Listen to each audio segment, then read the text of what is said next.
Whipped cream frosting is light and refreshing and not too sweet. In this tutorial, I'll show you how to make it stable enough for piping and for smooth frosting on cakes, and also how to store it and fix it if anything goes wrong. To make stabilized whipped cream frosting, the key ingredient is gelatin. Mix it with cold water until there are no big lumps in it, but it will be very grainy. Leave it to rest, called blooming, while you start on the whipped cream. It's best to chill your mixing bowl and whisk in the fridge so they're really cold, which will give you the thickest whipped cream. Pour heavy whipping cream or double cream into the mixing bowl and add powdered sugar or icing sugar, and vanilla. Whip the cream using a speed no more than 4 if you're using a stand mixer, so that you can watch the cream closely and you won't overmix it. After about 2 minutes, you'll notice that the cream looks thicker, and it's starting to look a bit foamy around the edges. Stop mixing now. Your gelatin should be a solid jelly by now, which means it's bloomed, and this will give you the smoothest whipped cream frosting. Put it into the microwave for 10 seconds to make it liquid again, and stir it until it's smooth. It shouldn't be hot, but if you feel heat from the bottom of the bowl, let it sit for a few minutes until it's barely warm. Start mixing your cream again, still only using a low or medium-low speed, and very gradually pour the gelatin into the mixing bowl so that it gets slowly incorporated into the cream without forming any lumps. Keep whipping the cream, and after another 2 minutes or so, you'll see that the whisk is leaving very defined texture behind it, which stays there. It doesn't sink back into the cream even if you stop the mixer. If you drag a spatula through the whipped cream now, you should leave clear trails in it, and it should hold peaks when you pull the spatula up. If you take your whisk attachment off and hold it up, the peak should still point upwards. Look how gorgeously smooth and silky this is. I'll show you some troubleshooting tips for fixing problems with whipped cream frosting later in this tutorial.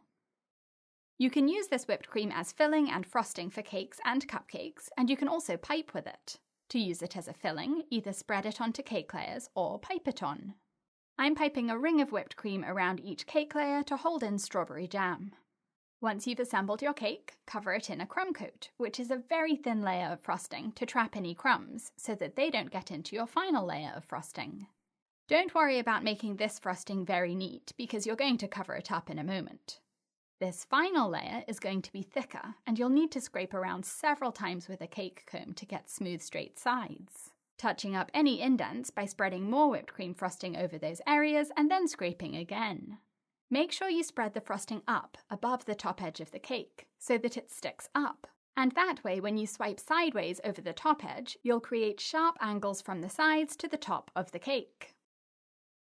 This stabilized whipped cream frosting is stiff enough to pipe with, and it will hold its shape, so you can pipe borders and swirls and other details with piping bags and any piping tips you like.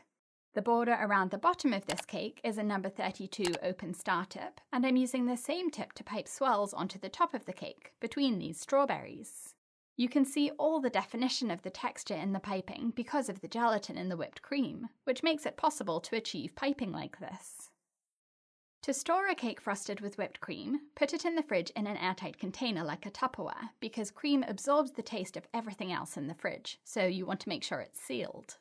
The cake will taste best about an hour after taking it out of the fridge, as it comes to room temperature and gets softer.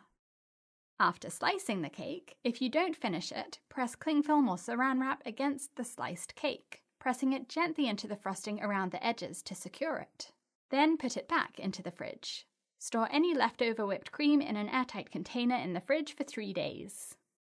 The most common challenge with whipped cream frosting is that the consistency isn't right. If you stop before it forms peaks, it won't hold its shape and it will slide off your cake or cupcakes. If it looks curdled and lumpy, it's either overmixed or it's a problem with the gelatin. If you mixed the cream for too long, add some more cream and fold it in, and the whipped cream should become smooth again. As far as the gelatin, make sure you let it bloom after you mix it so that it becomes solid, and after that, remelt it and stir it so it's smooth. Make sure it's not hot when you add it to the cream, and also make sure you add it slowly while the mixer is mixing, because if you add it all at once, it will make the whipped cream lumpy.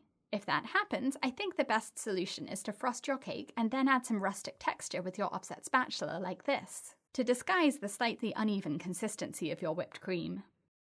I hope I've answered all of your questions about whipped cream frosting. If I didn't, ask me in the comments. Find this recipe and lots more on BritishGirlBakes.com. Thanks for watching.